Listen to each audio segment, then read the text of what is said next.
Once upon a time, in a land known as Evermeadow, there was a celebration held within Castletown's walls. All of the townsfolk and all the king's men had smiles on their faces as they gave gifts to one another. Gifts of compassion, gifts of love, and gifts of laughter were given freely. This festival was so magical that something even more amazing happened that night when the moon was high. Out of the sky, like a drop of starlight, a sapphire seed raced towards planet Alima like two loved ones rushing to be reunited with each other. As the seed landed, it took only moments for it to grow and open its shell to something truly remarkable. It wasn't a tree, but nature loved it. It wasn't a flower, but was just as beautiful. And it wasn't a fruit, but was just as nourishing. Inside that sapphire seed was a blue baby sloth with fur that twinkled like the stars in heaven. This sweet angel of the night is Nyx the Star Sloth. Born to the world, a blessing to all, she gave a big stretch and felt a bit sleepy. And so, she took a nap. While resting, a curious but cuddly wolf saw the little sloth was tired and came to keep her company. She quickly awoke to such a big surprise, but her smile warmed the heart of the big beast, and in an instant became good friends.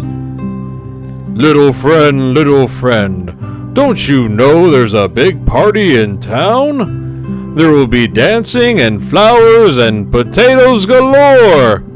Potatoes, she exclaimed. Would you take me? Oh, please, would you? The wolf happily nodded and let Nyx climb upon his back as they trekked through the forests of joy. Together they saw so many sights, including the walls of Leonari's great castle town. As they approached, they spotted a blonde sloth who was so excited to see this cute little sloth coming to his homeland. With a smile, the Fenrir wolf left Nyx in the capable hands of the little sunny sloth. He called to her and said, "Oh my goodness! Hello there! My name is Veladius. What's your name?" "My name is Nyx, and today's my birthday," she said. "It is," said the sunny sloth. Can I give you a present?" "A present for me? That's very sweet of you, friend. What is it?"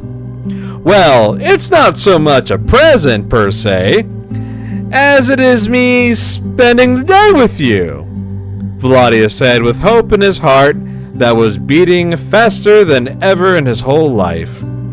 The cute little star sloth started to blush and smile at her new companion and took hold of his hand. And oh, the sights they saw, the experiences they shared. It truly was a once-in-a-lifetime event. But during the festivities, Nyx saw a crying child who lost their dolly.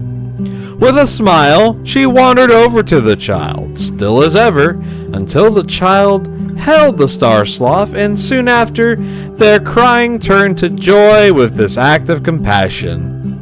When the child's mother thanked Nyx and went home with their child, she saw something that surprised her.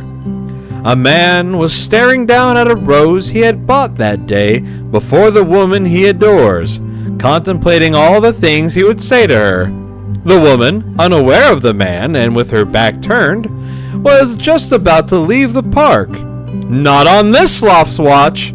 She waddled over to the woman and tugged on her skirt ever so delicately, just enough to get her to turn around.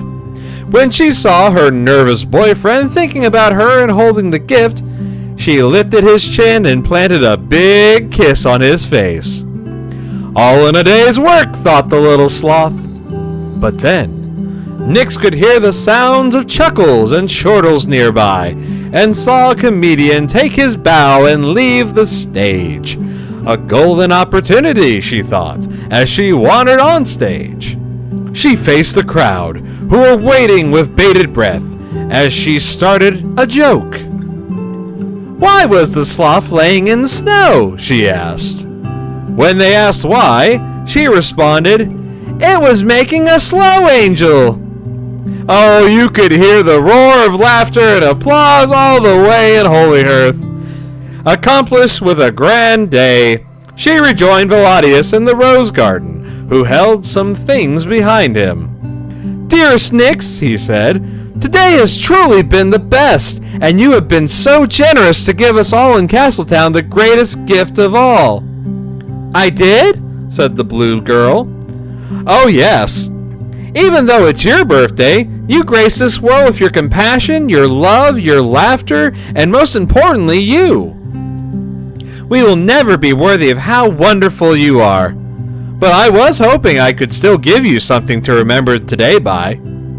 Open your hand and close your eyes. Nix was blushing by this point and did just that. When she opened them, she saw that both her and Veladius were holding spuds in their hands with googly little eyes.